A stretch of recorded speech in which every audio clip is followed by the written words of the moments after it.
Hello everyone, I'm Dr. Mitali and I'm a physiotherapist. What I'm going to do is I'm going to make difficult topics very simple for you, and today's topic is sprain versus strain. This is the part 1 of sprain versus strain.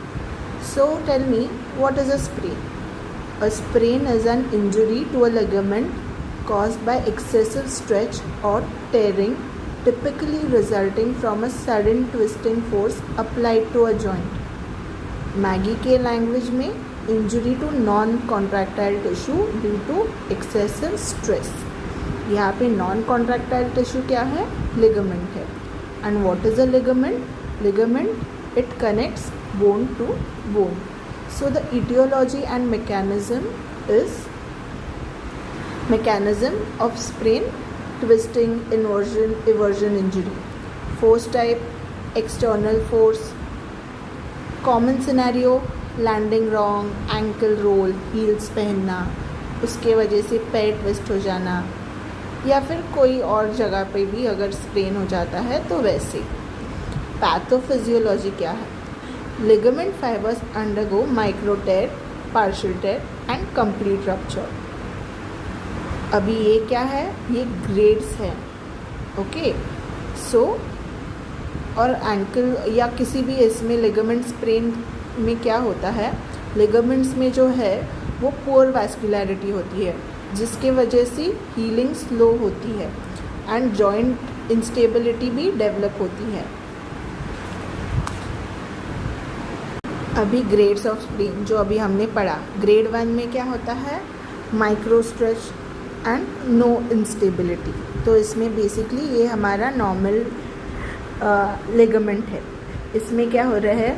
Grade 1 में stretching हो रहा है, थोड़ा सा excessive, उसके capacity के beyond जा रहा है एंड उसमें माइक्रो टेयर्स हो रहे हैं. ये जो है छोटे छोटे, ये माइक्रो टेयर्स है, जिससे लिगामेंट को ज़्यादा डैमेज नहीं होता है, इंस्टेबिलिटी नहीं आती है. अभी हम लोग ग्रेड 2 पे जाते हैं. ग्रेड 2 में क्या है? It is partial tear with some laxity. इसमें there is partial tear, as you can see. यहाँ पे थोड़ा सा लिगामेंट टेयर हो गया है.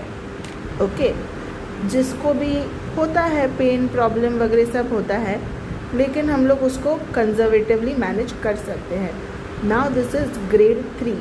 This is complete rupture and it causes gross instability. इसमें क्या होता है? जो लिगामेंट होता है वो पूरा फट जाता है, जिसका सल्यूशन मोस्टली सर्जरी है या फिर उसको बहुत ज़्यादा केयर करनी पड़ती है अगर वो कंजर्वेटिवली मैनेज हो रहा है तो. पेन पैटर्न क्या रहता है स्प्रेन्स में? It is pain is with passive stretches and pain is with stress test, जो हम लोग स्पेशल टेस्ट करते हैं to confirm if there is instability और not. And it is not typically painful on resisted contraction unless secondary. Okay, now what is the location of pain? It is localized to the joint line and ligament area. अभी हम लोग देखते हैं उसके clinical features. Features क्या होते हैं?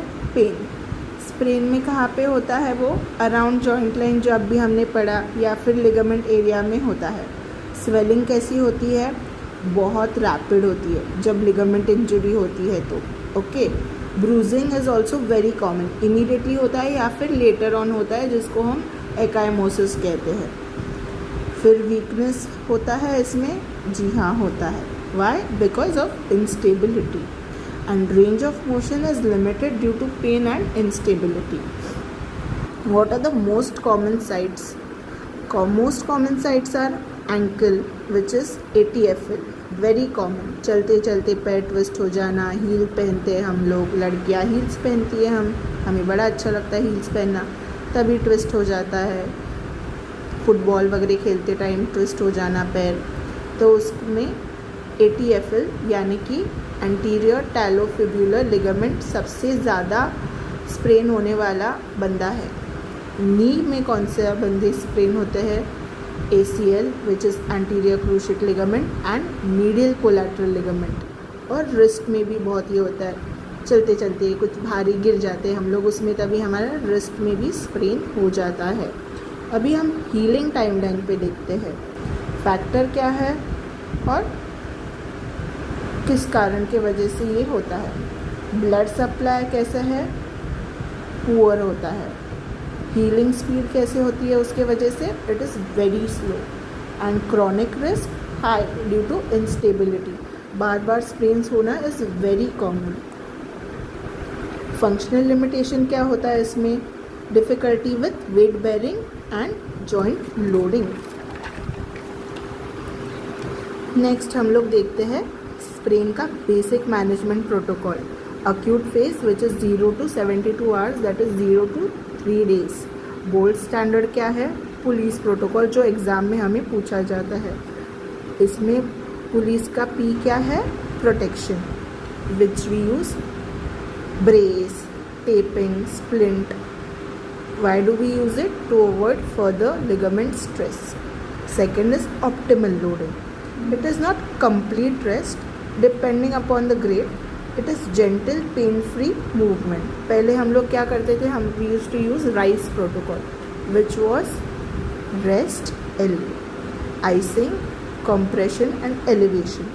But अभी हम लोग कौन सा यूज़ करते हैं? Mostly price and peace and love. Peace and love पे हम लोग जाते हैं, बट अभी हम लोग फ़िलहाल एग्ज़ाम की POV से ही देखते हैं। Ice, that is also known as cryotherapy. We do it for 15 to 20 minutes every 2 to 3 hours. It reduces pain plus secondary injury and plus it reduces inflammation. Now we go on C, which is compression. It is elastic bandage, जो हम figure of 8 में हम लोग rap करते हैं। इससे क्या होता है? स्वेलिंग कंट्रोल होती है। एंड एलिवेशन, हम लोग लिम्ब को अबाव हार्ट लेवल को एलिवेट करते हैं, जिससे एडिमा रिड्यूस हो जाता है। What do we avoid? We avoid harm factors for the first 48 to 72 hours, that is पहले 2 से 3 दिन हम लोग हार्म को अवॉइड करते हैं। H is what? We avoid heat, हम लोग गर्म कभी भी इमीडिएट इंजरी में नहीं देते हैं। Alcohol, running and massage, okay, ये हम अवॉइड करते हैं। फिर आता है हमारा सब अक्यूट फेज। अभी ये है 3 to 7 days। ये gradual ROM, that is range of motion exercises करते हैं। Then we begin with gentle isometric strengthening. We continue compression if swelling is present and gentle mobilization if it is required. Otherwise we just go with ROM and gentle isometric exercises. Okay, अभी आता है rehab phase. Goals, उसमें क्या आते हैं हमारे? Restore strength, restore proprioception. It is very important in sprains to prevent recurrence and restore functional stability. अब उसमें क्या एक्सरसाइजेस हम देते हैं? पहले आइसोमेट्रिक से हम लोग प्रोग्रेशन में जाते हैं आइसोटोनिक पे। आइसोटोनिक से हम फंक्शनल एक्सरसाइज में जाते हैं। फिर नेक्स्ट कंपोनेंट आता है हमारा बैलेंस ट्रेनिंग, जिसमें हम vowel board, single leg stand, if it is ankle sprain, अगर हाथ का होता है तो उसका अलग ही रहता है। हम लोग क्लोज चेन एक्सरसाइजेस करवाते हैं पेशेंट से। और एडवांस्ड या return to activity, if it is some athlete और some sports person who is wanting to return to sports, फिर हम उसमें स्पोर्ट स्पेसिफिक ड्रिल करवाते हैं और एजिलिटी ट्रेनिंग और प्लायोमेट्रिक्स करवाते हैं। Now we come on grading based management. अभी ग्रेड से के अनुसार हम लोग कैसे मैनेज करेंगे? अभी ग्रेड 1 जो ये हमने देखा है अभी, which is conservative police plus rehab, okay.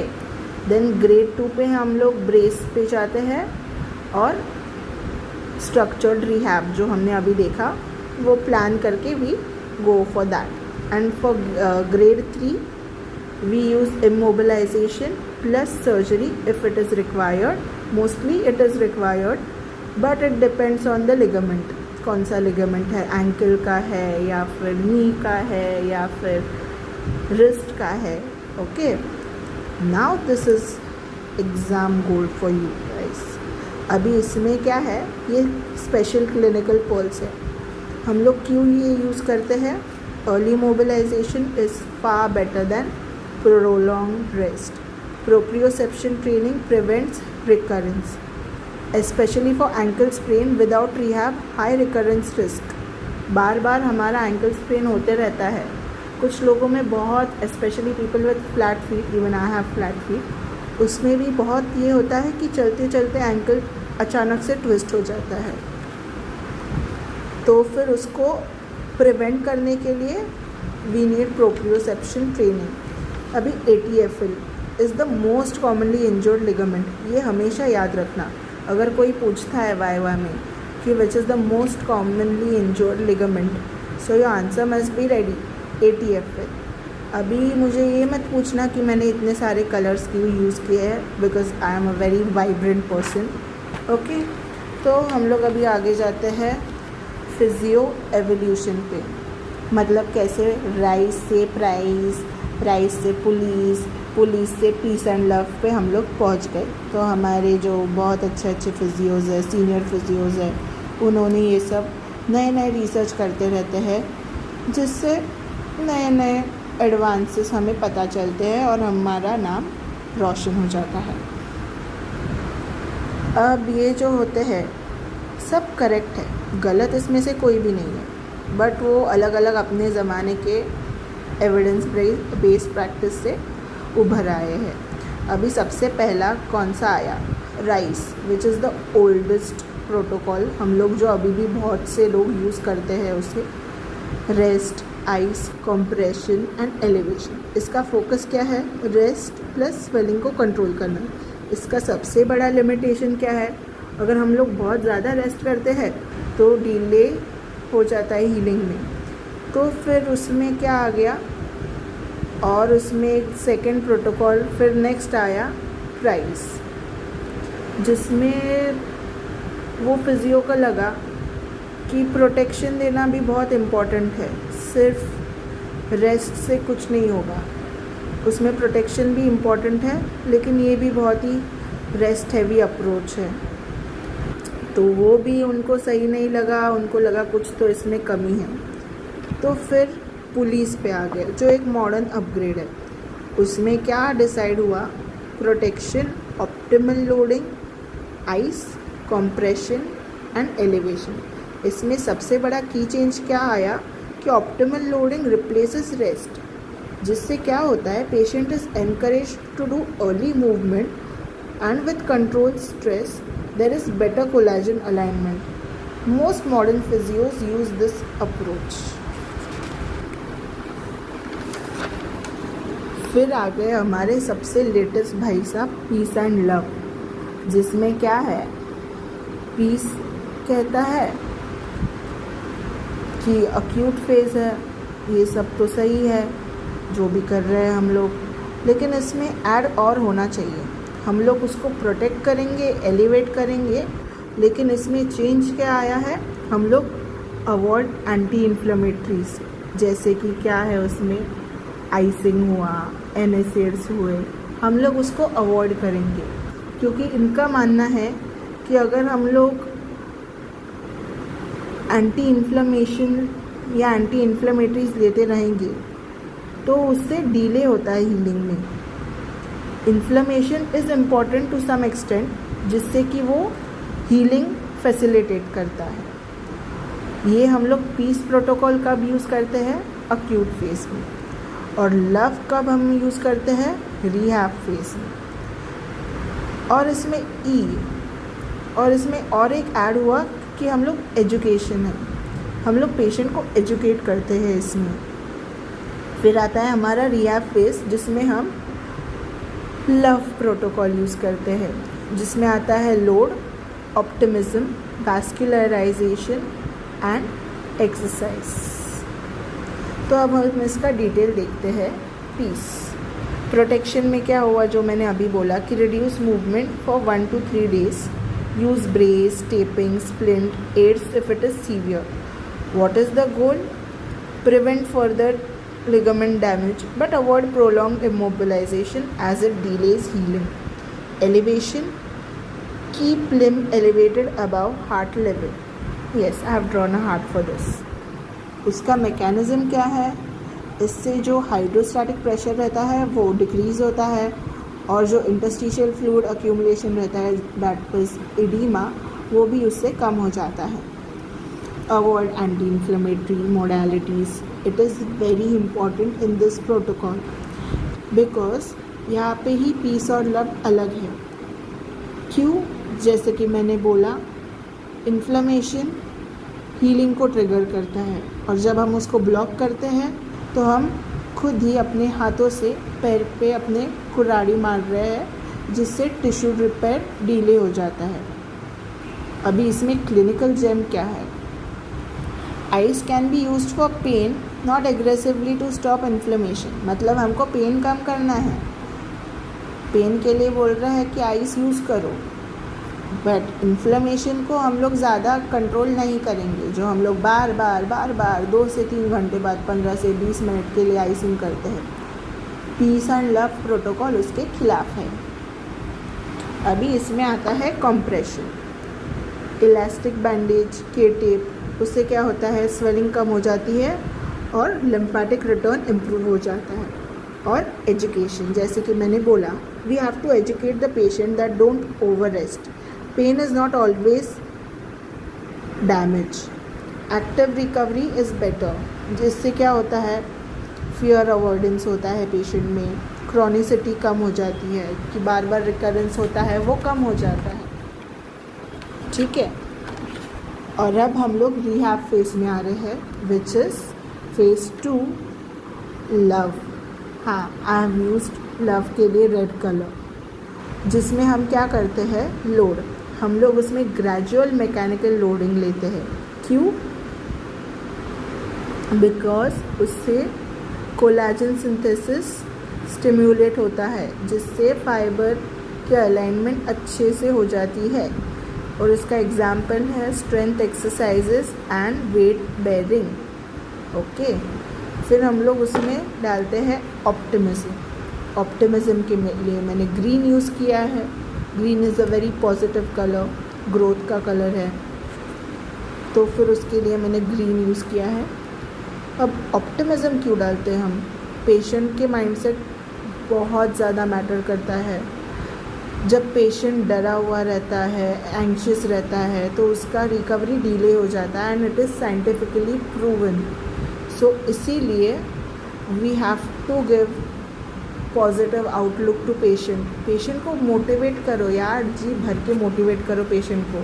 इससे इतना अच्छा ये होता है ना, इसीलिए कहते हैं your winning starts in your mind. जो भी होता है ना वो दिमाग में रहता है.